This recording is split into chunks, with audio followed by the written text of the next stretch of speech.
Bet on Bears fans, another edition of the Chicago Bears podcast coming your way. Pat, the designer, the good kid, John Jurkovic, back in the building. Jurko, we got to start here. I mean, you ate 12 hot dogs.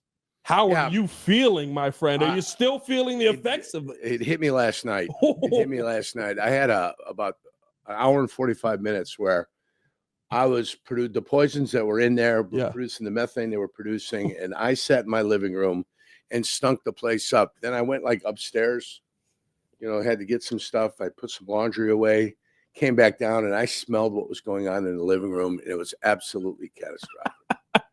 It was terrible. So it finally caught up. It's about 48 hours after that the body, the temple that I call my body, decided it was time to just purge themselves of whatever poisons I had put in there. And it was hot dogs. So that's what happened. You feeling better today? Is this the best you felt since the day? Yeah. While I was watching Beat Bobby Flay. So I was watching people make a ton of different kinds of food, key ingredients, if you will. I'm trying to remember the dumbest key ingredient I saw yesterday that somebody had to make something out of it. Make sure this is your key ingredient. Oh, it was one of those shows where it's like, your key ingredient, an octopus, but it has been bathed in soy sauce. But it doesn't matter. 6 years. Yeah, but that's fine. If they ever had a protein like octopus, they'd have been fine with it. Yeah. Yes, like a mango. They had dried apricots. You have to make the dry apricot the star of your dish. That was the craziest one I saw. Dry apricots. The other one was English peas. Oh, English peas. Oh, you've got to make a dish featuring the English pea. What? English pea? A little bit of fiddle faddle. I don't even know what the hell the difference is between a regular pea and an English pea. So, you know how it goes there's a video on TikTok where the guy goes, "Hey, you like the pizza? Yeah. Oh, this is the greatest thing of all time, but it has nothing on my mother's deep fried brickle brackle and mash from the English food is not puzzled. One that I'm in. And every time Bobby lost, it was somebody. The Greek guy went with moussaka. The Philippine person went with a dish from the Philippines. Yeah. There's a person from India that went with a dish from India that Bobby had no idea what was going on. He goes, I'm just going to do an American version of this and see if I can get the flavors in there. Yeah. And he competed well. Yeah. But it wasn't anything like there was something he didn't do that was key to that dish that he didn't do, and he ended up losing every single time. So that's how you beat Bobby Flay. That's how you beat Bobby Flay. Beat Bobby Flay by going with some dish that's in your region. Not American, right, basically. Exactly. And then the one guy went with like a Caribbean stewed jerk chicken. Yeah. And the key to the stewing portion of it all with the brown sugar and everything was it made the chicken bitter. And without the crust that was on there made it bitter, but balanced with whatever else was in there. But if you didn't stew it the way it needed to be stewed, there's no chance in hell you were going to produce the dish that needed to be produced. Oh, okay. Yeah, so Bobby was just happy. It was a split vote. He lost. He goes, I was just happy to get one vote. And he was out of his element, but it's kind of fun. There's been a lot of stewing going on out here. Speaking of stewing, we got the NFL Draft Combine stewing. There's some stewing going at Starbucks at the Combine. I don't know if you guys talked about that at all. We did. There. Ian Rappaport. Yeah, Rappaport and Jordan Schultz. Yeah. Which I didn't know Schultz' dad owns all the Starbucks. Nope, he was the CEO. CEO. Yeah. Chief Executive Officer at one point of Starbucks. I'm sure he has moved on and he's doing something else now, but at some point, he was. Yeah, I saw. And that's really, media members becoming part of the news is never a good look. It's kind of a bad thing. Does that tell you kind of what the draft may end up being? No. It tells me exactly how bored everybody is in Indianapolis. That's what it tells me. The biggest news to come out of anything is, and the Combine is the Combine. Yeah. People are going to run. People are going to do this. Whatever you saw on film, all the Combine does is either say, yes, there it is. This is a reason he was successful. He may look slow, but he's pretty damn quick. That's what you get out of there. It just kind of gives you a rubber stamp of what you already think.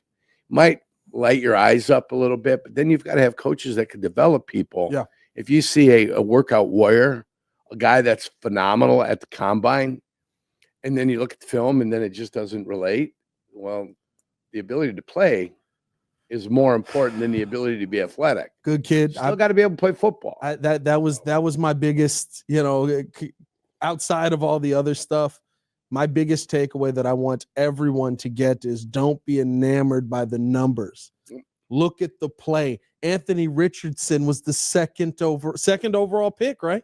Second overall pick. Yep. Because he hit a roof.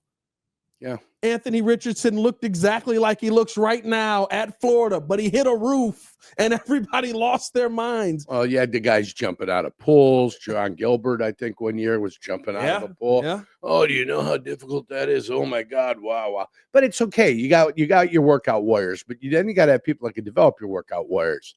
I've seen guys draft tight ends out of college, never played a lick of football since high school. They bring them out and they're pretty damn good. Antonio Gates is one of those guys. Marcus Pollard is one of those guys. Guys played basketball that were athletic, were 6'5", 6'6", weren't going to make it in the NBA. And hey, come on out. Let's give you a workout. Let's see if you can adjust to what we're throwing at you. How much can you take? Information-wise, can you process the information? And it turned out to be some pretty good players. So. Yeah. There's always something Julius that's out Peppers there. as a basketball player in college more than I remember him as a football player. Well, because you never saw North Carolina football. Yeah, that is. And none of us ever did. None of us ever did. That's the same with Tony Gonzalez. Yeah. Tony Gonzalez played for California. Yeah. The Bears. I saw him in the tournament. It was fantastic. Comes to Kansas City and becomes a Hall of Famer. So, but the big news is besides the combine, and the combine's just whatever it is. Just make a difference. Go down, interview the coaches, have a good time down there. Boom, boom, boom. Get the information, gather it. It's more there. The most important thing is to get all the medicals on all the guys. Yes. You can't trust colleges. The NFL gets all their medicals distributed between all 32 people. If somebody's going to get a red X next to them because they're a medical question mark, then that's the way it works. That's what they do it for, is to find out all the medicals on all the individuals because they can't trust the colleges. So they'll get that done, and then it gets free agency. And the biggest news is the guard out of Kansas City is not going to be available. Smith is not going to be available. So you cross them off the list, and now you go about the business of addressing your offensive line the way it is. Now, if I can get Dahlman's not phenomenal. Dahlman's solid. Right. Dahlman is somebody you could plug in that position. He's ranked the number. He's ranked the number 4 center. Yes. Last year in PFF. So you're in the top 12% of the NFL. As the number 4 center, you're in the top 12% of the NFL. Fine. Good. I don't think you have to make him a gazillionaire. I don't think you have to make him a gazillionaire. When I say gazillionaire, I don't think you got to pay him $20+ million. Exactly. Right. That's it. Top center right now is making 18. Go with the centers, look at him, offer him $15-16 million over 4 years, $60 million, guarantee some money up front, $60 to $64 million. See if you can get Dahlman in here. Boom. Solidify the center position. And then take a look at the guard, the kid that got injured with the Indianapolis Colts with the compound fracture. Yeah. Will Fries. Take a look at him, see what he's at. He had a compound fracture too. So that came through the skin. That's why it was a little bit gruesome down in Jacksonville, October 6th. See him, make sure he passes your medical. It's not an issue. Broken bones heal. They always do. Takes about 6 to 8 weeks when you have a surgical. Is this his second broken bone? He had one in Jacksonville as well? Jacksonville is when he got hurt. Oh, the game in Jacksonville. Okay. The game in Jacksonville is when he got hurt on October 6th. Yes. Yeah. Yeah. So broken bones heal. Yeah. So I don't worry about it. And if he's got to have a little hardware in there just to make sure everything stays well, that's fine. Guys have played in this league with hardware, with plates in their forearms and all types of crazy stuff. So broken bones don't bother me. Ligaments, tendons, all that kind of stuff is more bothersome than broken bones because broken bones heal. Do you here's my only pushback when you say you won't have to pay him above 20. I would love to keep it low. I think that's the goal, right? Do you have to sell Chicago? And what I mean by that is there's going to be suitors out there that need the city itself, not the city, itself? Not the city itself, but the organization. I'm listen, saying, right? Are you going to have to overpay to say we understand we're a 5-win team? No, if there's a crackhead general manager out there that wants to pay him $20+ million, he's going to get him. You're not going to pay $20+ million for him. You're going to pay him, and you're going to pay him a good rate, right? But you're not going to pay him over the top. That's not going to happen. So then, if you don't get him, Dahlman, then you get a center in the draft. Okay, that's a third round pick. You get somebody. You got Olin Kreutz in the third. You got Casey Wegeman, same draft, like in the 6th, 7th round. So listen, I would love to go that route. I think my only question is Chicago the jewel, right? I think because and you can the speak Bears to this. stink 100%. The city itself provides Chicago's great, and the history of the team provides it. You know what I'm saying? So that plays in people for also take a look at the NFL and they realize it's an up and down place. San Francisco, if you went to San Francisco last year, you thought you were going back to the Super Bowl. Yeah, you didn't go to the Super Bowl. You had a very disappointing year last year. Yes, that's what you had in San Francisco. It's up and down every single year. You had a bunch of teams make the playoffs. Say Cincinnati with Joe Burrow. Oh man, this is great. You went there, you guys stunk, right? Defensively, yeah. They stunk. Defensively, yes. Well, I mean, right. Defense. You didn't win, though. Yeah. You didn't make it. Cleveland went to the playoffs last year, 2 years ago. Yep. And then last year they crapped the bed. Now Myles Garrett wants out. Yeah, but so I mean, I think the point is that the NFL is so up and down, up and down. What do you have? Kansas City's one of your dominant teams. Yep. Baltimore's been one of your dominant teams. Yep. Buffalo. Pittsburgh, at least you're going to finish 500 or above. Buffalo, San Diego had the 5-win season a couple of years ago. You can't really count on them. Yep. You know, Houston. Would I rather be in Houston or I'd rather be in Chicago? I don't know. Well, Houston's the king of a bad division. So they're going to keep going to the playoffs, but they get to the playoffs and they don't do crap. So, you know, what are you doing? You know? So Chicago has got enough sexiness to it. Mm-hmm. Yeah, where if you're a center in this league and you're going to make $16 to $17 million, I think that's enough. Right. I mean, you can go here, you can go Green Bay. Green Bay's no guarantee to do anything next year. Their schedule gets as difficult as the Bears does.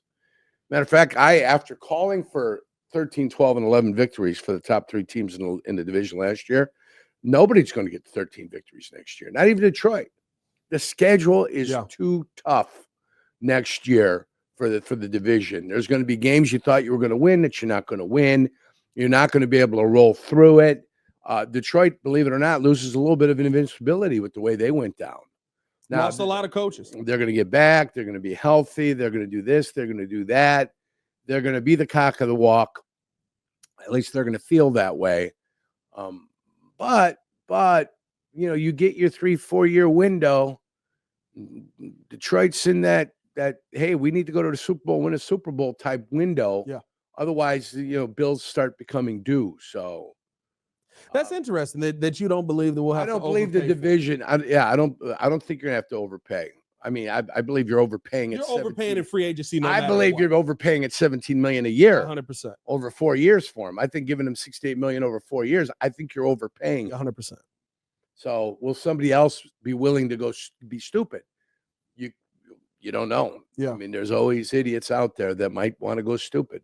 So is that the cutoff for you? If somebody comes in and says, we'll pay you $20 million to come be the center on this team, you wouldn't go in. I wouldn't pay Dolman $20 million a year. Like I said, I was comfortable with 16 to 17 right there. Yeah. 4 years, $64 million.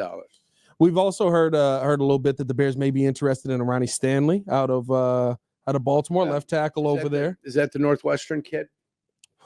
No. Did Ronnie Stanley go to Northwestern? No, Notre Dame or Northwestern, one of the two. I think Ronnie Stanley went to Notre Dame. We can always double check. Yeah, take a look at that for me. But I think he did. If there's an interest in Ronnie Stanley to get him out of Baltimore, where he's been fairly comfortable with a mobile quarterback, I would say he's one of the top left tackles in the game right now. Would you be willing to go out and try and overpay for a name like that? No. You're not in the business of overpaying. I'm not in the overpaying business. Right. No. I'm in the business of what I like to have Ronnie Stanley on the team. Yeah. Yeah. But I'll let free agency play out. And if he gets one of those early contracts Notre Dame. Early, Notre Dame. University of Notre Dame. But Notre Dame. I'd say congratulations to Ronnie Stanley. Good for you. Yeah. But no, I'm not willing to overpay. Again, if you're a general manager, you've got to have some axioms that you don't pay free agents when they reach 30. You don't do it. And Ryan Poles has not for the most part. Right. If you got and Ronnie Stanley is 30. He just got 30. Yeah. You're coming in and you get to 30. You're definitely not signing him to a long-term deal, which is how you would make his contract affordable. Right. You'd have to give yourself an out in a couple of years if that's what you're looking for. He doesn't want to negotiate that kind of contract. So I don't know how much money he makes. He had to sign a second contract. How much money he makes there? He might say, listen, I want to finish. I started in Baltimore. I want to finish in Baltimore. 100%. And for you guys, this is what I'm willing to do. And then say, give me a 4-year contract that pays me this amount of dollars, and I'll be happy to be here. And he'd be doing it for Baltimore, and Baltimore would be doing it for him. Let's go down this path then, right? You're not willing to overpay. Some other teams are willing to overpay. You don't get a Dahlman. You don't get a Ronnie Stanley. We've already missed out. Well, I don't know about missed out, but you didn't get an opportunity to go after Trey Smith. How are you then addressing the offensive line? Kevin Zeitler's a name that's out there. He's 34. 34 years old. You wouldn't be signing him to a 4-year contract. You'd be signing him to a 1-1. No, 2-year deal for Kevin Zeitler. He's played at least 15 games all the way since 2016. So he's healthy. You know, some guys just are healthy. Yeah. No matter what, one way or the other, they just find ways to stay healthy. That's what I keep saying about Myles Garrett. But so I revisited Tevin Jenkins too. If Tevin Jenkins is out there 2-3 weeks from now, you know, from this beginning of free agency, and he's not getting the offers that people are giving him, I go, Tevin, listen, we love you. We wish you could be on the field 16 games a year. That's what we need, is a little more durability out of you. We'd love to get you a contract, but we'd also like to tie something for your ability to play. You know, I'll give you an X amount of money if you play this many games. If you play that many games, I'll give you more money. You know what I'm saying? Yeah. So incentive-based contract. Well, no, something tied to his availability. Yeah. It's him being able to play. And when he can't play, then you don't get the bonus that gives you, you know, if you played 15 games, you get a bonus. Right. 15 or 17, you get a bonus. If you play, you know, and it have to be at the high end. You're not handing out bonuses for playing 10 games. Right. There's no bonus for playing 10 games. You got to get to 50. But see, I think, you get bonuses if you get to 15 games. Here's the tough part about that, Jurgen. This is what I've continued to say about Tevin Jenkins. Tevin will get to Sunday. Tevin won't finish Sunday. Is there leave it, don't touch. Is there a situation where you can say you have to finish these games in the contract? Because I think that's the part. I don't think anybody's going to sign that. And that's the part that scares me about Tevin. He always can get to Sunday, but it gets a little dangerous when you talk about him finishing out a game. Yeah, no, nobody's going to sign a contract like that. You got to finish games. I'm good. Because you can't. Yeah, well, you're going to have. I'm good on Tevin. That's the only thing about it for me. You will have to look at how free agency plays out. Yeah. And Tevin Jenkins at some price is a good deal. What price that is the question mark that's going to be out there. I'm hoping they don't have to revisit it. Yeah. But when you start able to get it, when you're starting to go through it though, and bodies start to sign elsewhere, bodies start going on other plays, and all of a sudden you're there, you've got to ask yourself, okay, is me bringing Tevin back at this price, whatever price it is, right? And it won't be if he's there 3 weeks in the training camp. It's not going to be the price he wants. Is that better than doing something else? And the answer might come back as yes. Now, I mean, these are all caveats. These are all things that might 100%. Happen. We're not even there yet. We're not spending money. If this doesn't happen, then do I? If this doesn't happen, then do I? So it's all these types of things that you start looking into the future, and then you can just address it in the draft if you have to. 100%. And I think that's the interesting part that we heard about over this week as well, that a lot of people are looking at this draft, that the grades you may have on the guy at 10, maybe the grade that you have on a guy at 35, 40, 50. This has been dubbed kind of a meat and potatoes kind of draft, but a good draft for the Bears to be in. There's going to be a ton of opportunity for you to address guys at 10, at 39, at 41. I think that's going to be the part for me where I need to see Ryan Poles step up big. This has to be his best draft. What evidence in the past would dictate to you that he's got any idea what the hell's going on draft? He's drafted DB as well. I like the Caleb Williams pick. Roma Dunze's a little show me. You know what I mean? That's a show me player. Well, I think you're right. I think as a receiver, you're dependent upon service from the quarterback. 100%. And if you don't have a quarterback that can't provide you service, then guess what? You're going to be out there. I mean, DJ Moore had a substandard year. Keenan Allen had a substandard year. Cole Kmet had a substandard year. Roma Dunze had a substandard year. All those guys bad all of a sudden? Or was the offense that you were running with the quarterback you were running with causing you problems? There you go. The there's your answer. There's your answer. Sometimes it's not 5 guys having off years. Yeah. Sometimes it's just 1 or 2 people having off years, and one of them is brand new to the league with a offensive coordinator that seemed to be ill-equipped to be able to handle whatever the hell was going on with the Chicago Bears. The stories coming out about Shane Waldron now are salacious, to say the least. Well, either way, that's why Eberflus is gone, because he couldn't hire the right people. That's why you end up getting fired, because when it fails as miserably as it did, you end up ultimately being responsible for what the hell happened. Yeah. So now he's gone. Ryan Poles gets to fail upward. He's going to get a new job after just failure after failure after failure after failure. So congratulations to him. I have zero faith in him in the draft. Zero. None. I don't think I don't think he can identify an offensive lineman if he came up and slapped him in the face. That is my biggest concern. It's his blind spot. My biggest concern. He thinks because he played O-line, he knows what an offensive lineman is, which is a joke. Did you see him say that? Whoever knows, and he goes, safety. I go, you haven't had a problem with safety. No. You got Brisker in there, you got Gordon in there, and you switch Gordon to a slot receiver. I go, but you haven't had a problem at safety. You got Byard? You got Byard in there. What's your problem? You haven't had a problem with your defensive backs. I feel comfortable at the offensive line position. I just quote tweeted at Yerk. I said, no comment. Where's the evidence? Where's the evidence of that? Nate Davis. Yeah. So, so that's problematic. Yeah. That's a problem. And, but we'll find out. We'll see what happens in free agency. I mean, he tried to do it the cheap, economical way the last couple of years, just kind of, I got a flat tire. Let me just patch it. Yeah. I got a flat tire. Let me patch. You only patch tires so many times before you got to get a brand new tire. All right. So don't try to patch things. Just get something done. I don't even think Nate Davis was a tire. I think he was a donut. I don't know what he was. Listen, sometimes you get a guy, he had a reputation. He came here. He didn't want to practice. He'd find an excuse not to practice. Yeah. And you can't have that.